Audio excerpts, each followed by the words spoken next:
So we get down there, Kelly Kemp is the academic advisor, and I still remember I had a GR I had to take on a trip to Fort Lauderdale, my house. You pulled the bus right in. And I told Kelly, I go, dude, you got the answers, right? He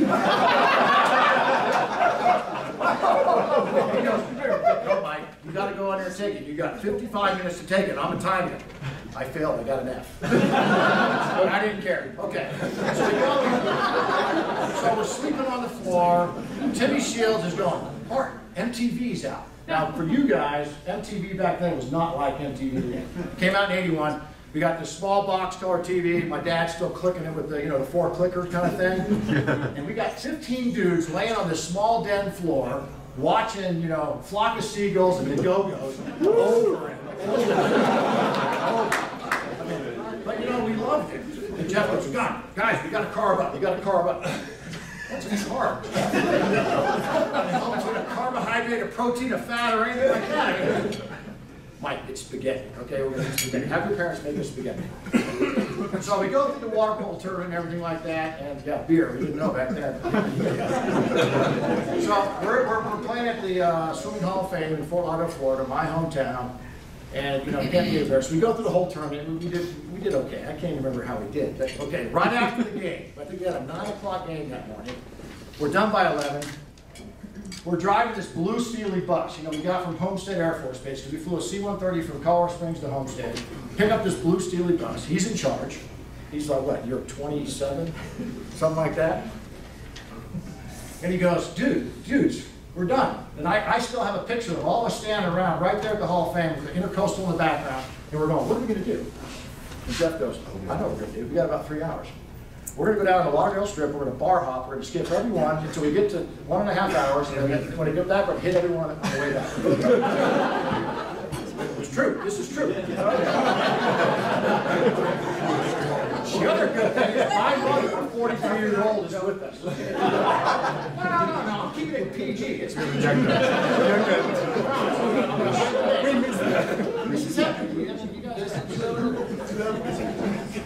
So we start, and my mother comes out, she's 43 years old, and she's watching the games, and she's like, I'm going to go with you. My baby goes, oh, you are.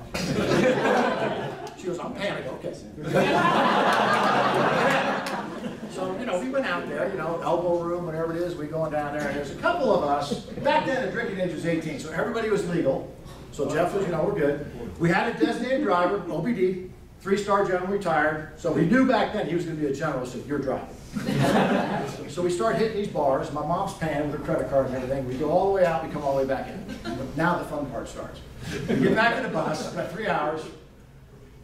Something like we're not really that coherent at this point. And Jeff goes, Daryl, you're driving. He goes, okay, good.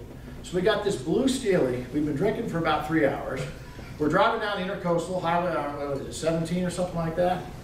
Okay. My mother's on the bus, because my stepdad had left, she says, you're on your own. And she's on the bus, and we're driving down with this big United States Air Force, and we got people hanging out the sides of the windows, and there's bodily fluids going on the windows. Okay? All right? I don't know who it was. No names, I'm not talking names tonight. But I still remember Matt McKeon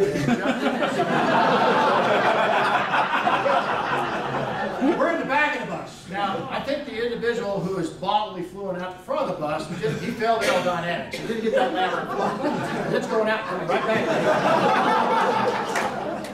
there. So I don't remember if it was a parka or an umbrella. Somebody says it's a parka, but I remember an umbrella. But my mother, 43 again, she's had a few too, She's sitting back there, and Matt McKeon and I got this umbrella or parka protecting her from the fluids that are coming back. She's having the time of her life. She's 80, in the 80s, she still talks about this. Okay, so we're going down the road a little bit more. Now, mind you guys, no cell phones. We didn't have those. Matter of fact, I didn't have a computer until I was a major in the Air Force. We had a TI-55 calculator. No bottle of water, okay? And the front wheel catches on fire. So the bus.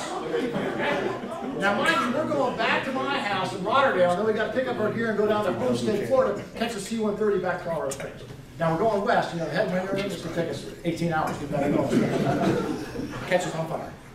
We get off the bus. Wilk's out there, OBD's out there, Jeff's out there. We're going, what the hell are we doing? Even then, he's doing that team camaraderie, that fellowship, problem solving. He's the coach. We're going to figure this out. There's no water. No bottled water, nothing. What do? You got a lot of bodily fluids. We took care of the fire.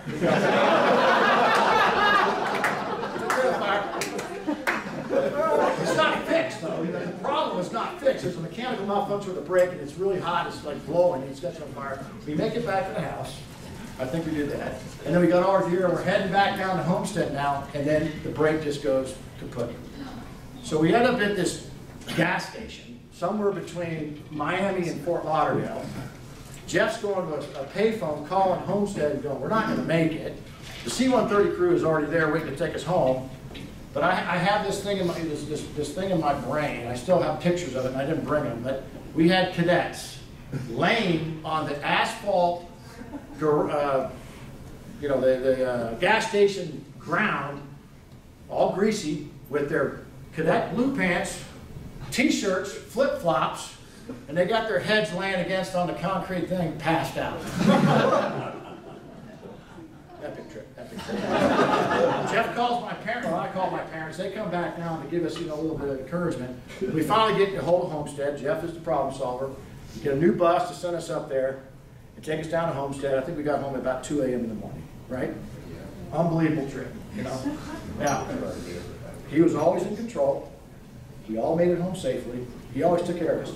And I'll tell you that one of the best parts of the Academy for me was about how he treated us like a family. In the pool he killed us, but outside the pool we were all bodies wet, their wedding, always at their house. We're always playing frisbee. He made us a family, he made us a team. Thank you very much. I'll never forget that.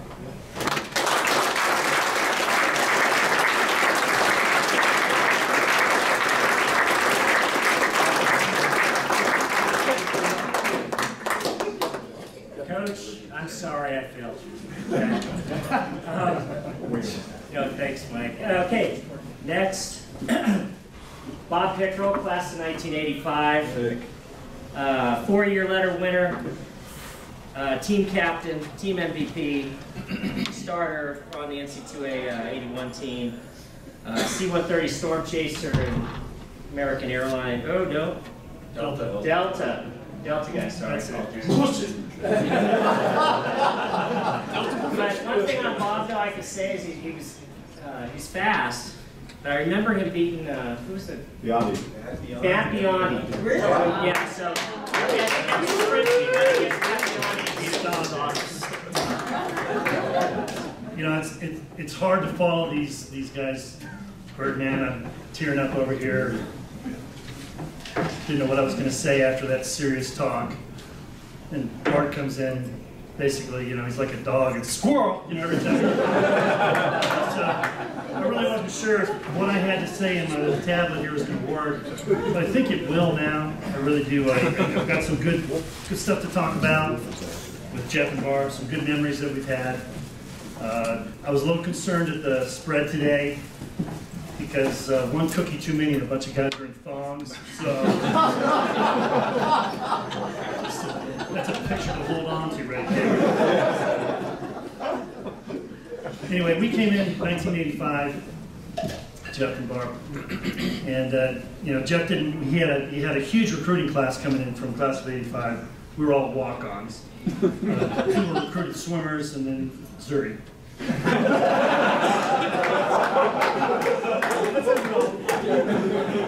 And not a knock on Zuri because he was our physical guy, and we'll talk about his nickname in a little while how we got to that.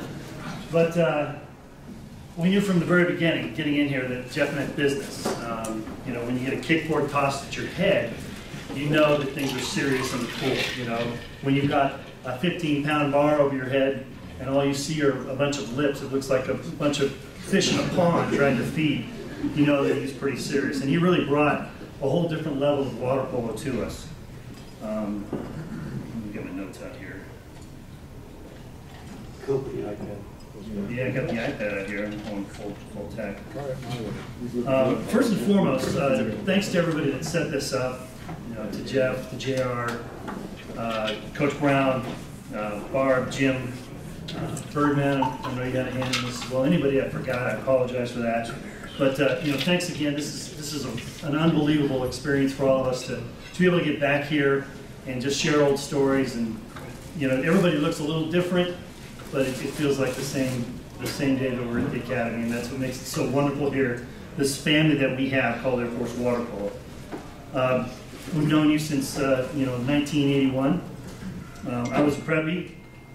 I remember my first meeting with Keith. We were talking about it, and about midway through the year, when he was talking about going to be a med student, and we were comparing our GPAs at the time, and his doubled mine. So Doubled everybody. Little intimidated at that point by the Birdman, but absolutely one of the best captains and best guys we could have ever had for the start of the Hydemus era. We had nicknames. I was picked. We had Birdman, Bobby, Lurch, the Bagger, Flash, Hoger, Wilk, Hipper, Comrade Orca. He was a guard in the Syria camp, and he was renowned. He was not a nice guy in there, Comrade Orca, and he was a mean-looking dude anyway. I mean, he had the Russian bug. So Comrade Orca. We had the blue unit, brown unit. Funny story about Mike. He didn't play his freshman year because he couldn't see. He was blind as a bat. He was, and he goes, "I can't play the game. I can't see." And Jeff found him some goggles. And they were birth control goggles for sure. But they fit, and he became an outstanding player that unfortunately didn't get for all 4 years. But we appreciated the fact that he did get the glasses, and here we are today. We had Denny Mole, hey buddy, hey buddy, hey buddy. Somebody to play, that's an inside joke on that one. But Zuri, he got his nickname from playing a team called Missouri Rolla. They were a very high academic school, and they had the largest human beings I've ever seen on a team. And they warmed up, and literally we're standing there watching these guys warm up, and we knew for a fact we were going to get our asses kicked, and pardon my French, but these guys were throwing the ball through the back, and they were as physical as could be. We beat them like 25-4, and we felt like we lost. Thus the name Zuri. Missouri Rolla, because Zuri was the human elbow. You got hurt in the shower talking about Zuri. So he got his nickname Zuri. We had Cross, one of our generals. He came along as well. Monster, Lance Lively. I got to play with him a little bit at Dallas Water Polo too. Just great people. And of course, who could forget the nickname for Jeff? Coach, right? So anyway, he was a stickler for time. He used to bring up, the countdown whenever we'd stand on the deck. He would count down 1, 2, 3, and that meant swimming if we were in too slow. So he was a stickler for time. One time we showed up, we think it was like 28, 30 minutes late. We read the schedule wrong, and Jeff very calmly let us play the whole practice, and he said, "All the guys that are late, stay." And we got to swim 100 butterfly for every single minute we were late. And it was okay for guys that were swimmers. I was a swimmer. It was okay. Because Jeff would set it off when the last guy showed up. And I think that was Flash. I'm not sure. So Flash swam a straight 2,800 butterfly. So the real punishment was for you. The rest was like... It took like 4 days. Yeah, we missed dinner and breakfast that day. Oh yeah, it was not pretty. Yeah, the Hoger was there too. He was cheering him on. In fact, you were counted out a couple times. He wasn't counted out. I thought we got to get in for him. Yeah. Jeff got to experience some great stuff with us. My daughters play volleyball, and we got to have Jeff and Barb come out and watch her play. And that was a lot of fun, staying at your house, playing cards. Some of the memories I have, playing cards with the Hydemus family, which is not an undertaking you want to do lightly, because the kids are ruthless. They know the rules of the game, they don't teach them to you, and then they completely wallop you, and then they dog you the whole time in your face. So just know that if you're going over to the Hydemus house and they say, "Hey, you want to play a game?" you better be ready to play. So, but you know, some of the memories I had as far as just real quick stuff, you can laugh if you want when we bring out the names, things like Food Brothers. Not going to go into it. During that epic episode, though, in Indiana, when we qualified for nationals for my first time and only time, we also borrowed a car, went down to the sororities and fraternities, because it was homecoming night at Indiana University, and being social retards that we were, we knew we were going to crush it. So we had it out, and the next morning, when the sponsor was asking us, "Where's the car?" we couldn't answer, because we don't remember where it was. OBD had it. We were not invited back, by the way. OBD probably was driving around town, so yeah. Talked about Fort Lauderdale, the parking lot. Kickboard tossing. Who can forget trivia? I mean, that was, we look forward to trivia every day on the deck, and it was a big deal, and I sucked at it, so I never got into the rewards, but it was a lot of fun. The songs you never heard of before. Yeah, I mean, rock and roll trivia, there were songs that nobody knew except Jeff. And Will. And Will. Yeah, Will knew too, but they were both old souls, so that's what they Inspired. you know, night surfing in Huntington Beach at Timmy's place, jelly beans. I mean, I carried that tradition on at a high school I coached for a couple of years, and it's amazing what a couple jelly beans will do for guys to really push it to the women.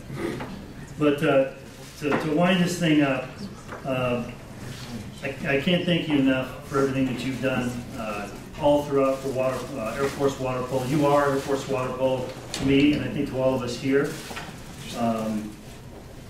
We love hanging out together. It's obvious. Everybody has fun together. Hopefully we can do this more than just this one time. Keep coming back to this location where all our family, our band of brothers, if you